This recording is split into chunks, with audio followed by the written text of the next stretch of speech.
Locul 3, Călin Șovăială. Bravo, Căline!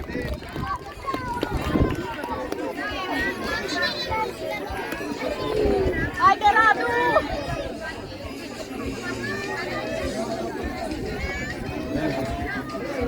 Locul 2, Filip Marian Mina. Bravo! Robert, poți să casa.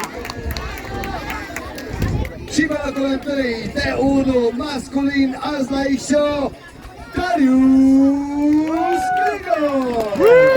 Bravo!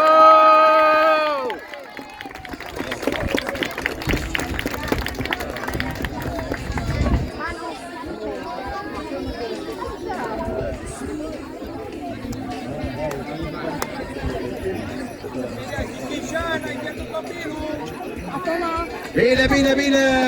Felicitări campionii, bravo, bravissimo! Hai, hai!